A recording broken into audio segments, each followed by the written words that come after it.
बड़ी प्रसिद्ध लीला है। उस लीला का हमने नासिक में वाचन किया। तो लीला कैसे है, कहीं उन्हें सुनी होगी कि एक बार साकेत में विराजमान श्री कौशल्या जी के मन में भाव आयो कि मैं गोलोक धाम में श्री यशोदा जी से मिलवे जाऊं। और वही समय श्री यशोदा जी के मन में भाव आया कि मैं श्री कौशल्या जी से मिलवे साकेत जाऊं, क्योंकि जैसे वृंदावन यहां है ना, ऐसे नित्य गोलोक धाम है, ऐसे ही अयोध्या की तरह नित्य साकेत धाम है। वहां नित्य राम कृष्ण लीला रामलीला चलती रहती है। अब हमारे ब्रज के रसिक जन तो कहमे कि गोलोक धाम कहीं आकाश में नहीं है, यही वृंदावन को भजते भजते भजते भजते निज वृंदावन में प्रवेश है जाएगा, वही गोलोक धाम है। मतलब हमें ये संसारवाद दिख रहा है, हमें कचौरी दिख रही है, लस्सी दिख रही है, हमें गरी दिख रही है, हमें घूमते फिरते इंसान दिख रहे हैं, ये अभी वृंदावन है। लेकिन यही को भजते भजते भजते भजते एक समय ऐसी स्थिति आएगी कि यही वृंदावन निज वृंदावन में परिवर्तित हो जाएगा। वह निज वृंदावन में प्रकाश लाइट नहीं है, वह निज वृंदावन में आधुनिक कोई वस्तु नहीं है, उस निज वृंदावन में संसार के लोग नहीं है। वह निज वृंदावन में श्री बिहारी जी मूर्तिमंत होके नहीं खड़े, निज वृंदावन में बिहारी जी भी चलते फिरते दिखाई देंगे। निज वृंदावन में श्री राधा रमन जी को दर्शन करवे जाओगे तो आज राधा रमन जी ऐसे खड़े हैं, पर निज वृंदावन में जब राधा रमन जी को दर्शन करोगे तो कहो तो अपने सिंहासन पे और पाम लटका के बैठे होंगे और आपकी जाति पूछेंगे, अरे खारियात आओ, काले क्या आओ मेरे काजी। निज वृंदावन में तो सचल श्री ठाकुर जी के दर्शन है। निज वृंदावन में श्री हरिदास जी महाराज, हितवंश महाप्रभु, रामानुज स्वामी जी महाराज, रामानंदाचार्य जी, भक्तिमती मीराबाई, सूरदास, कुमन, ये सब हैं वहां आज भी। वही निज वृंदावन श्री गोलोक धाम है। तो एक दिन साईं को मानसी में दर्शन हुआ कि कौशल्या मैया के मन में भाव आयो मैं यशोदा जी से मिलवे गोलोक धाम जाऊं, और यशोदा जी के मन में भाव आयो मैं कौशल्या जी से मिलवे साकेत जाऊं। और यहां दोनों ने अपने लाला गोद में उठाए। वहां कौशल्या जी ने श्री राम जी और यशोदा जी ने ठाकुर जी। दोनों जान लगी और बीच रास्ता में ही दोनों उनकी भेंट है गई एक दूसरे से। आहा, जैसे ही दोनों मिली तो अपने लाला तो नीचे छोड़ दिए, एक दूसरे को हृदय से लगाने लगी, आपस में बैठ के वहीं सघन कुंज में बतियान लगी।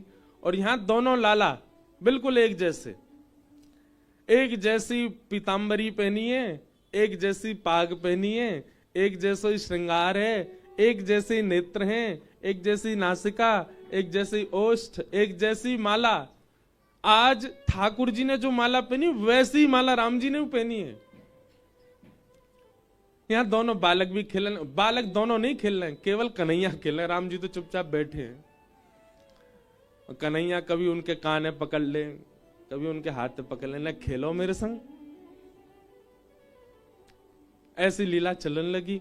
इतने में शाम है गई, और शाम ऐती कौशल्या जी बोली, अच्छा बहन फिर मिलेंगे, अब हम चलें।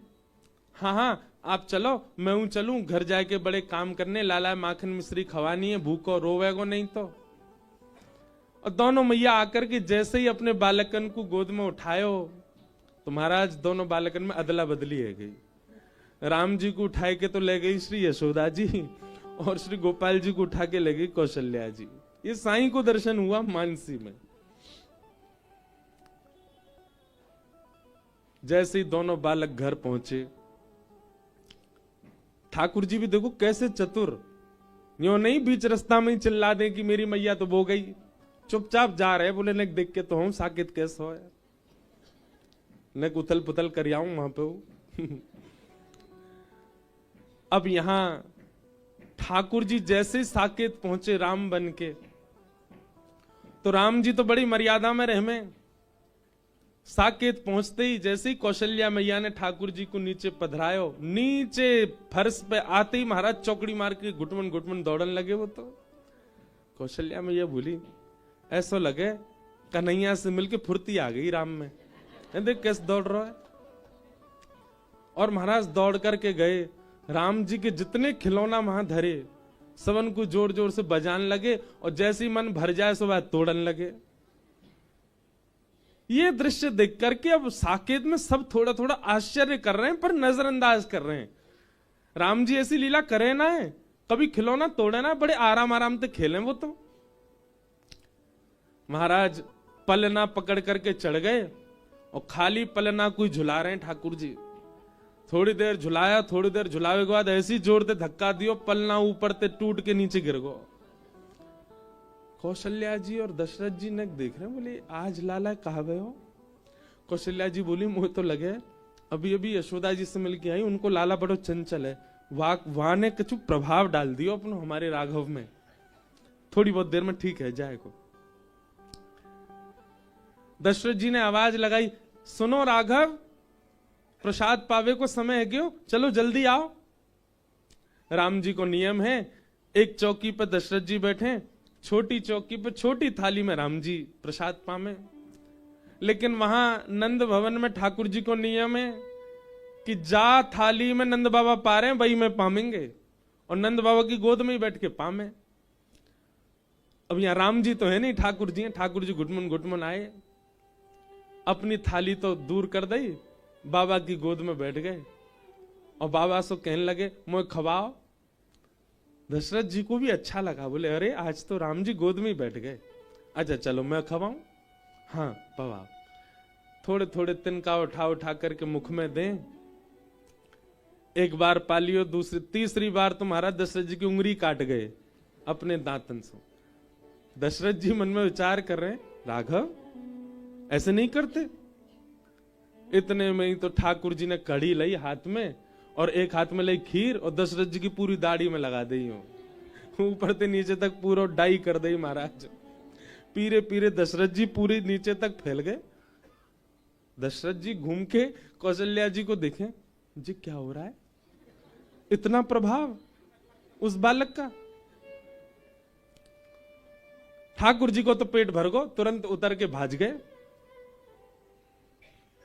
राम जी के सखा आए, सब आकर के द्वार पर कह रहे हैं, रघुकुल कमल दिवाकर कौशल्या नंदन दशरथ नंदन प्रभु श्री राम, खेलवे को समय है गयो जल्दी पधारो। ठाकुर जी बोले भैया इतनी मर्यादा में कभी मधुमंगल श्रीधामा ना बोले, ये तो बड़े सीधे से बालक हैं। ठाकुर जी निकस के बाहर गए।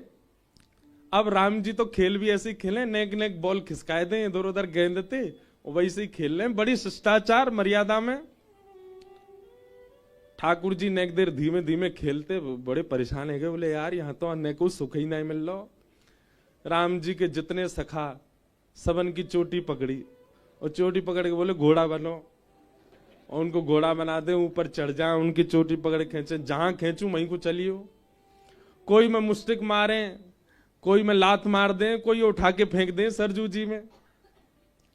एक बालक के तो ले गए, बोले तो सरजू जी में डुबाऊंगो। वो चिल्लाने लगो, अरे माता जी मुझे बच्चे क्यों, ये राम जी को क्या हो गया, ये मुझे सरजू जी में फेंकने जा रहे हैं। सब घबरा गए साकेत में, ये आज राम जी को हुआ क्या है।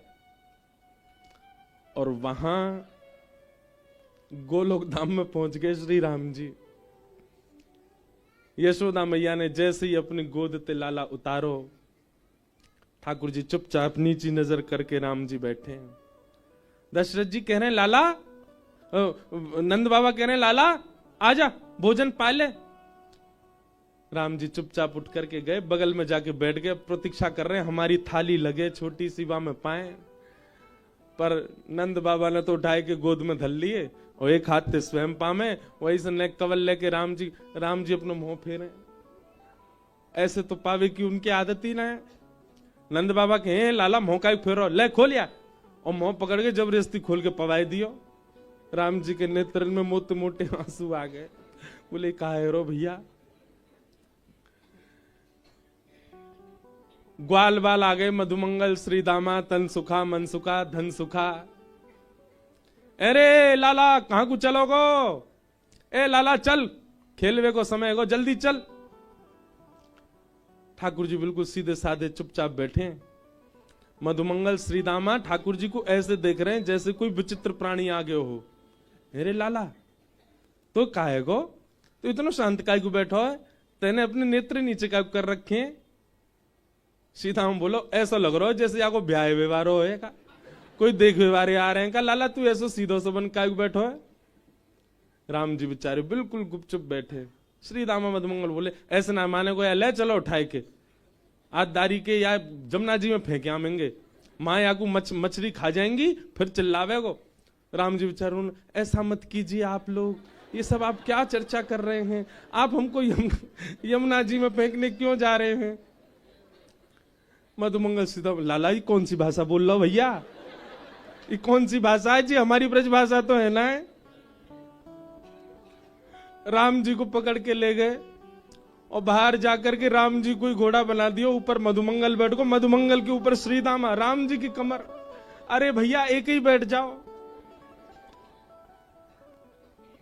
श्रीदामा पकड़ के लाला ले गयो। यशोदा मैया ये छोरा का है गो हमारे, इधन कौन सी तो भाषा बोल लो समझ में ही ना आ रही है हमारे, ना ऊधम मचा रहो ना खेल लो, रो ही रो तब, और रो भी आवाज नहीं निकाल रहो, केवल आंसू निकल रहे हैं आके। यशोदा मैया तुरंत बैठी और बैठ करके श्री राम जी के नेत्रों में देखने लगी तो राम जी नीची नजर करके खड़े। गौर से जब नेत्रों में देखा तो गंभीरता दिखाई दी। तुरंत कौशल्या जी, तुरंत यशोदा मैया बोली राम। तुरंत ठाकुर जी बोल पड़े हाँ मां।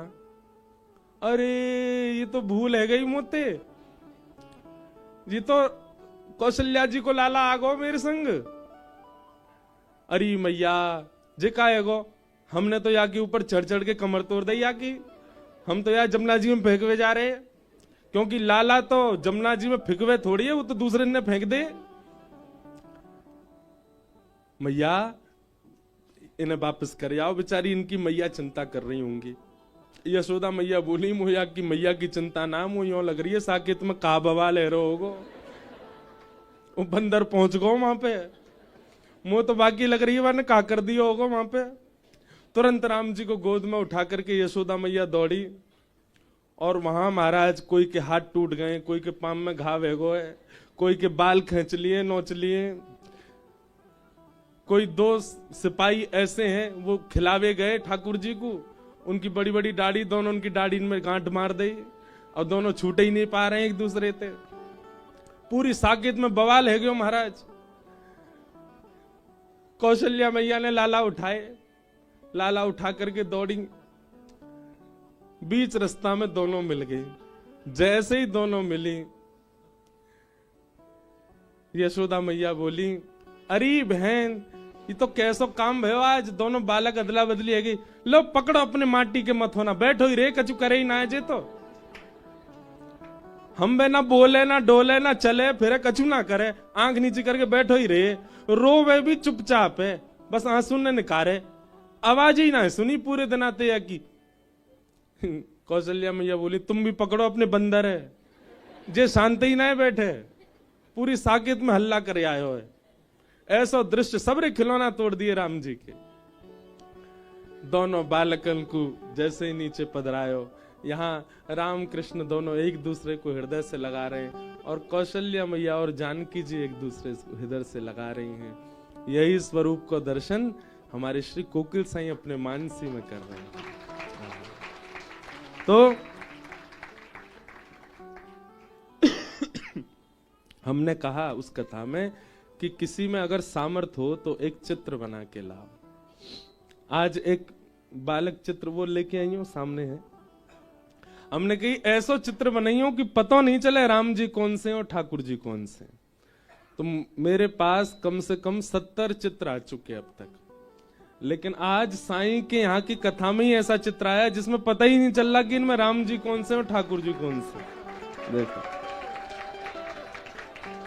ये यहाँ पे ने वो करो, क्लोजअप करियो, वहां में टीवी में दिखेगा, पकड़ियो भैया ने अच्छे थे, हाँ मेरे भरोसे मत छोड़ दियो। ये देखो सामने दिख रहे हैं, एक से ही नेत्र, एक से ही नासिका, एक से ही मुखमंडल, एक सी पाग, एक सी कद काठी। अब बताओ यहाँ में ठाकुर जी कौन से? ठाकुर जी वो हैं जिनने कंधा पे हाथ धर रखो है। क्यों? राम जी तो बेचारे सीधे ही खड़े रहेंगे, ठाकुर जी हैं खींच रहे हैं उनको अपनी ओर। तो इतने दिनों से चित्र बन रहे थे, जितने भी बालकों ने दिए हमको, सबके चित्र बहुत सुंदर, एक से एक अद्भुत। पर हमने कही थी जैसे साईं को दर्शन हुए कि राम कृष्ण में भेद ही नहीं पता चल रहा है, वो चित्र आज साईं की कथा में ही आया है। तो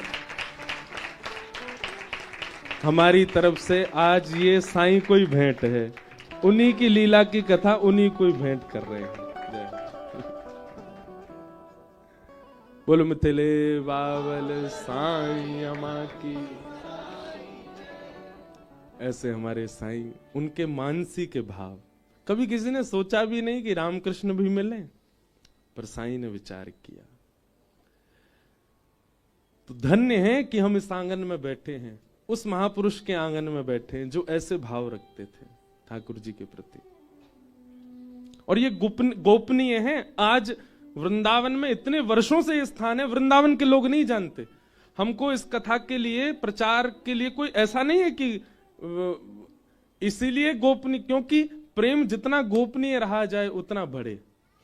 महाराज जी हमको ज्यादा प्रचार नहीं करना कि सब लोगों को पता चले स्थान कौन सा है, कैसा है। जो लोग सुन भी रहे हैं ना, वो भी बाहर से ही प्रणाम कर जाए करियो द्वार को। कभी साईं की आज्ञा होगी तो द्वार खुले मिल जाए तो भीतर आ जाइयो, दर्शन कर जाए करियो। लेकिन यह स्थान अद्भुत है और अत्यंत अंतरंग और गोपनीय है। ऐसे स्थान को हम प्रणाम करते हैं। इसलिए यहां कथा कहना, सुनाना मेरा सौभाग्य होता है, इसलिए यहां मैं भाव से आता हूं। जय। आइए अब कथा क्रम में प्रवेश करें। कल हम लोगों ने श्रीमद् भागवत जी के 3 मंगलाचरणों का श्रवण किया।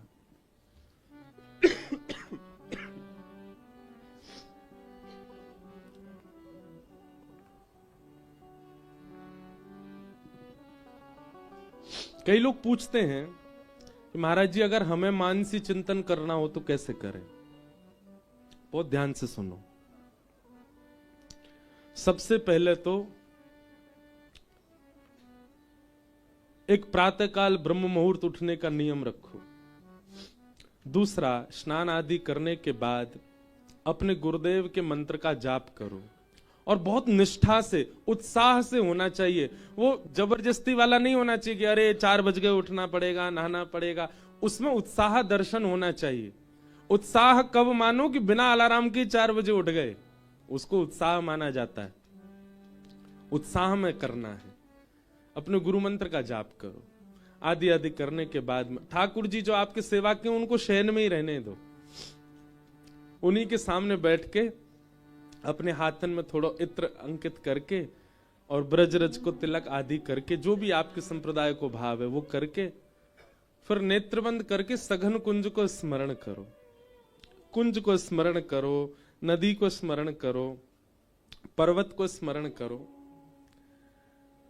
क्योंकि ब्रह्म मुहूर्त है, इसका मतलब है रात्रि का ही स्मरण होना चाहिए कि चंद्रमा की थोड़े थोड़े प्रकाश में सब कुंज दिख रही है आपके मानसी में।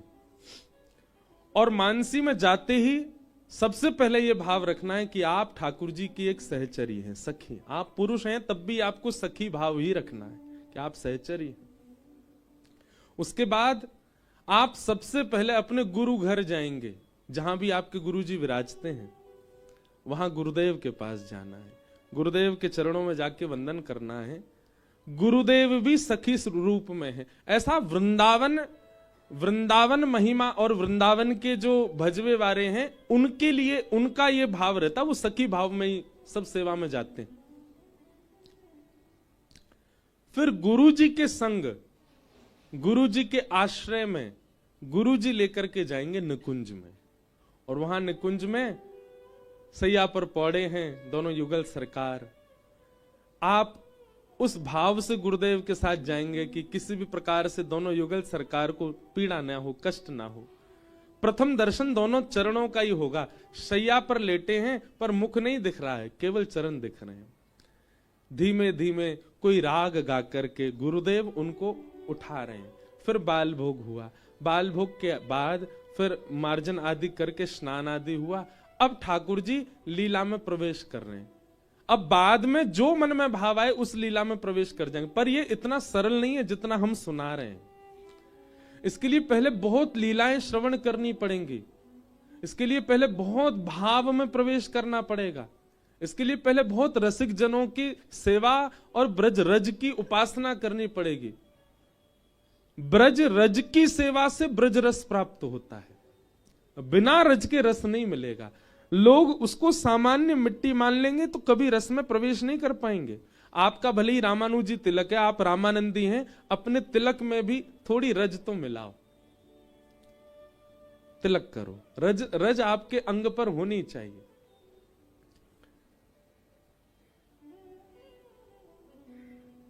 बिना गुरु के, बिना गुरु दर्शन के आप मानसी में नहीं जाइए। आप सीधे स्मरण कर लेंगे कि सघन कुंज है, यमुना जी बह रही हैं और वहां पर प्रियालाल जी दोनों लीला कर रहे हैं, तो आपको वह दिख सकता है जो नहीं दिखना चाहिए। लेकिन अगर आपके गुरु उस लीला में विराज रहे हैं, एक सखी रूप में या फिर सामान्य गुरु रूप में वे विराज रहे हैं, एक वृक्ष के नीचे गुरुदेव बैठे, ऐसी भावना हो जाएगी तो फिर लीला में जो अपराध बनना होगा वो नहीं बनेगा गुरु कृपा से। लेकिन कईयों का गुरु में इतना विश्वास ही नहीं है, केवल दीक्षा ले ली है, गुरु के वचनों के प्रति इतनी भावना ही नहीं है, उनसे भी अपराध बनेगा मानसी में। और एक बात हमारी हाथ जोड़ के सुन लीजिएगा, मानसी में यदि एक अपराध बन जाए तो वर्ष भर तक या 6 महीने तक पुनः मानसी में नहीं जाना है। फिर आपको नाम जप के द्वारा, अपने भोजन प्रसाद की शुद्धि के द्वारा, अपने गुरु घर और रज की सेवा के द्वारा 6 महीना तक ऐसे ही रहना है, खूब लीला कथा सुननी है, सत्संग सुनना है, फिर प्रयास करना है अब मानसी में जाए। फिर आपको भी ऐसे, इतना सरल नहीं होता है। हमारे ब्रज के रसिकों ने या हमारे साईं ने भी बहुत समय दिया है सेवा को, बहुत समय दिया है आराधना साधना को, तब जाकर के उस मानसी की स्थिति में पहुंच पाए। तो समय दीजिए थोड़ा, इतनी जल्दी मानसी में प्रवेश नहीं मिलेगा। तो कुछ नियम है, इनका पालन करो। गुरु के वचन अटल कर मानो, साधु समागम कीजे, मन रे कृष्ण नाम कह लीजिए। गुरु कृपा बहुत आवश्यक है। आइए अब कथा क्रम में हम लोग प्रवेश करें।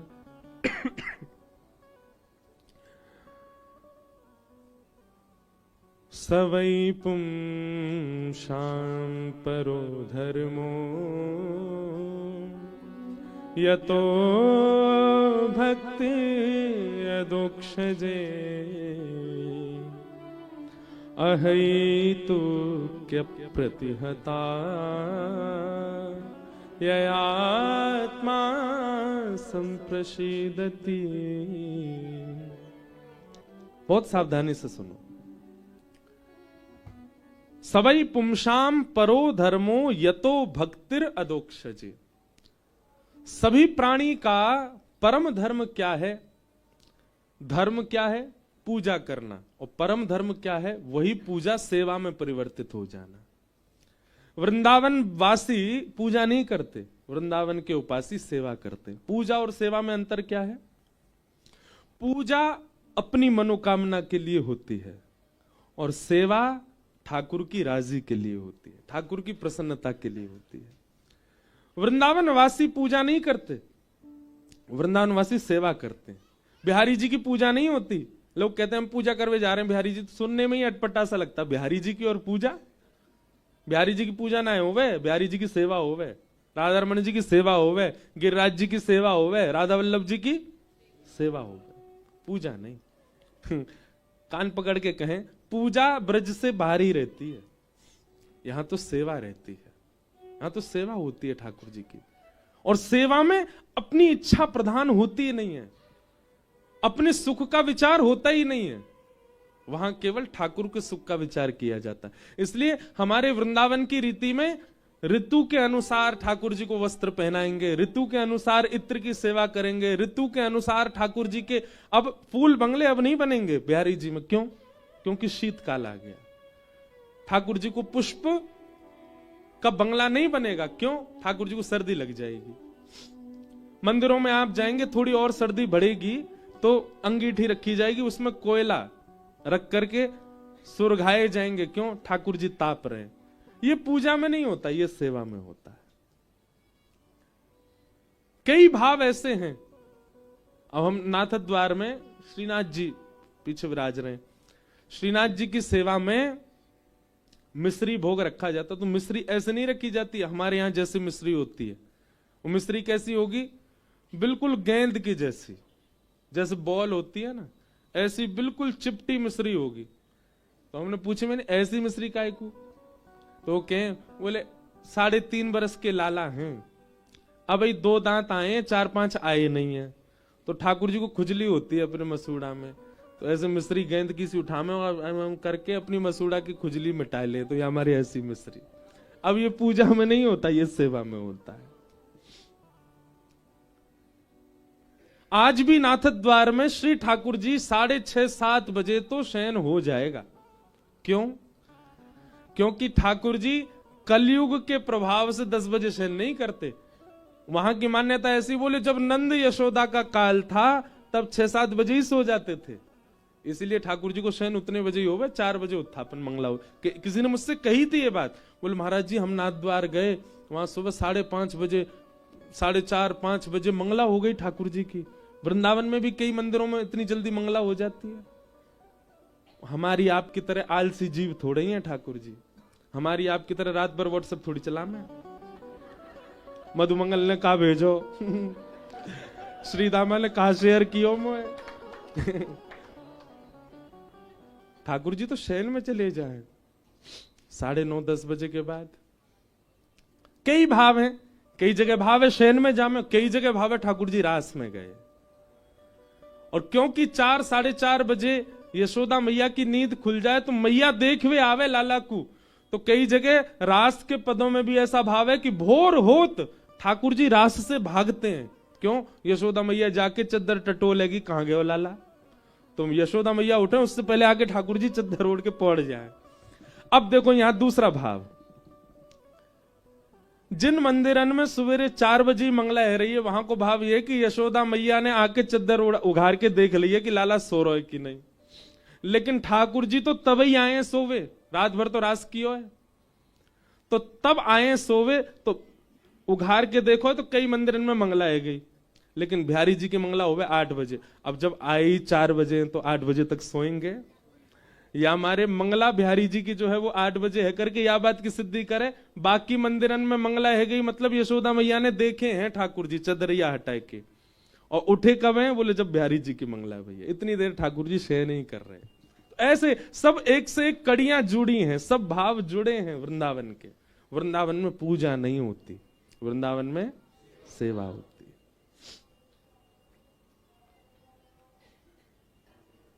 तो धर्म क्या है? पूजा करना। और परम धर्म क्या है? सेवा करना। और सेवा सबके जीवन में नहीं आती बंधु, सेवा भी भाव वाले के जीवन में ही आती है। आपके चाहने से सेवा नहीं आएगी, ठाकुर जी के चाहने से सेवा आती है। अच्छा, आपके चाहने से ठाकुर जी आ जाएंगे, पर वो सेवा का विस्तार ठाकुर जी की कृपा से होता है। उसके लिए किसी किसी को खूब तड़पना भी पड़ता है, पर ठाकुर जी करते हैं कभी ना कभी अनुग्रह। तो सबई पुंसाम परो धर्मो, यहां की कथा वृंदावन परख ही हो रही है, तो संपूर्ण भागवत के अर्थ भी वृंदावन परख ही हो रहे हैं, इसलिए उस भाव से सुनिएगा। सबई पुंसाम परो धर्मो यतो भक्तिर अदोक्षजे अहैतुक्य प्रतिहता। सभी प्राणी मात्र का परम धर्म क्या है? अहैतुकी ठाकुर जी की भक्ति करना। अहैतुकी भक्ति मतलब सेवा, अहैतुकी भक्ति। अहैतुकी भक्ति का दूसरा रूप क्या होता है? चाहे जीवन में जो हो जाए पर हमारी सेवा ना रुके, चाहे हमारे जीवन में जो हो जाए पर हमारी सेवा होगी, हमारा सेवा भाव रहेगा। घरों में क्या होता है, मोस्टली घरों में 3 दिन का ब्याह आ रहा है घर में, चाचा के यहाँ, ताऊ के यहाँ, क्या करेंगे, ठाकुर जी के आगे चना चनोरी धर दे, ठाकुर जी के आगे मिश्री धर दे, 4 दिन यही से काम चलाओ, हम जा रहे हैं ब्याह में। सेवा वाले ऐसे नहीं होते। सेवा वाले तो ठाकुर जी की सेवा करेंगे, चाहे कितनों ब्याह हो, और स्वयं का ही ब्याह है तो किसी और को सेवा दे के जाएंगे, पर सेवा नहीं रुकती ठाकुर जी की। वो तो जिस प्रकार घर के सब सदस्य वैसी सेवा है ठाकुर जी की, उसी को ही अहेतु की भक्ति कहते हैं। और अहेतु की भक्ति करने वाले के लिए ही यहाँ सूत जी महाराज कह रहे हैं वही परम धर्म है। सवई पुंसाम परो धर्मो यतो भक्त अदोक्षजे अहेतुक्य प्रतिहता ययात्मा संप्रसीदति।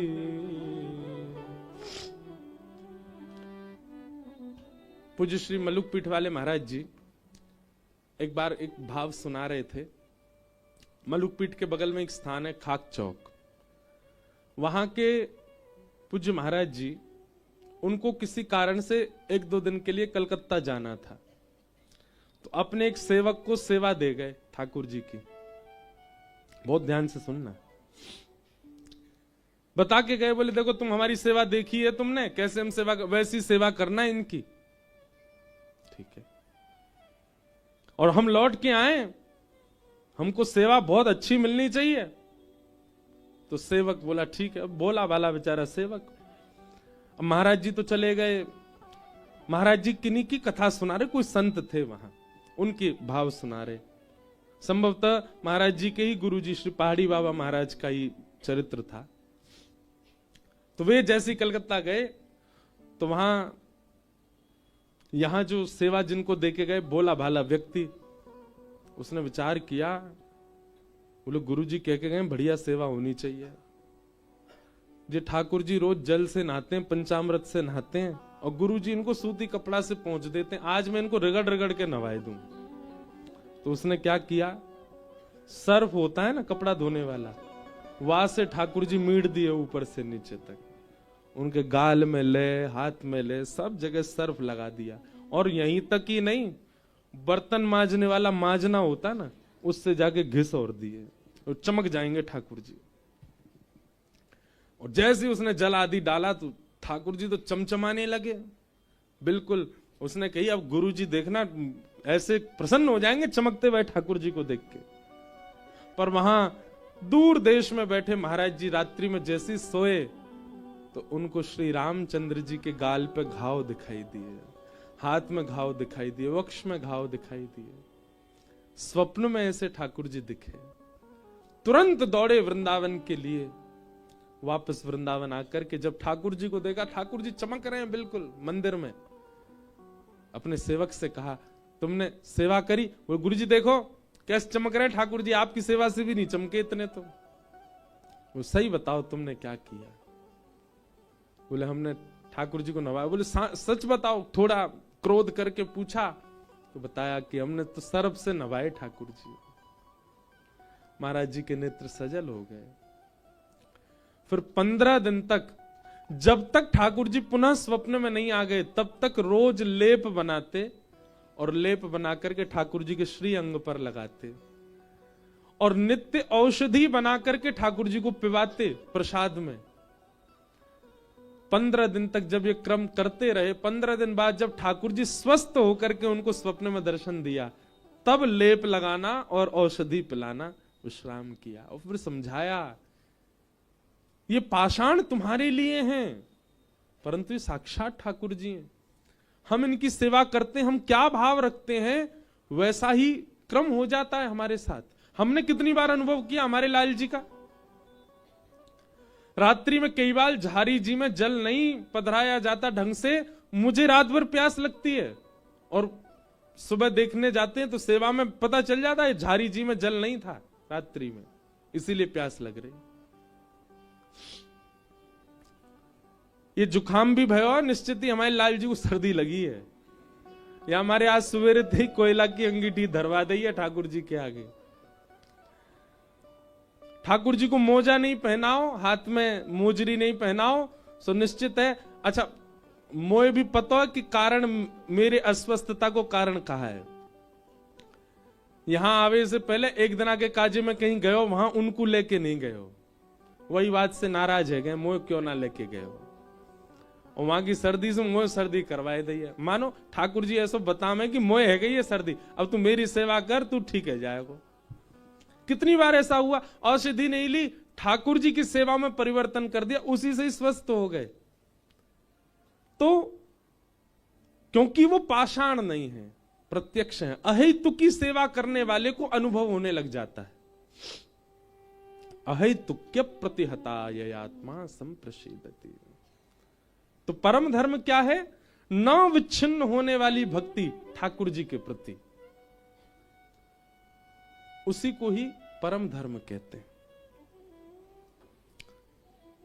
धर्म स्वनिष्ठित पुंसाम विश्वक्सेन कथासूय नोत्पादये दधिरतिम श्रम एव हि केवलम। धर्मस्वनिष्ठितः पुंसाम विश्वक्सेन कथासूय।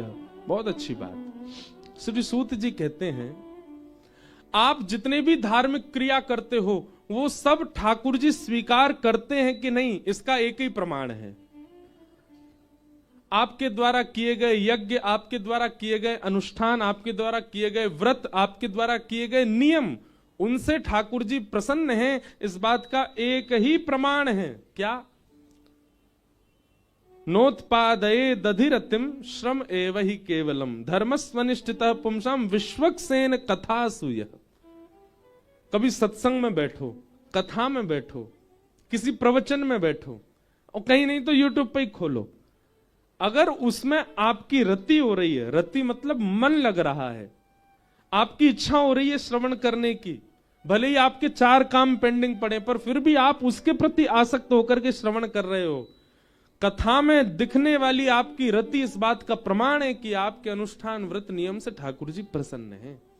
और अगर कथा में रति नहीं है, कथा में इच्छा नहीं, कथा में प्रसन्नता नहीं, कथा में मन नहीं, तो इसका मतलब आप जो कर रहे हैं वो केवल कर रहे हैं, श्रम एव हि केवलम, केवल श्रम है, केवल परिश्रम है, ठाकुर जी उससे प्रसन्न नहीं है।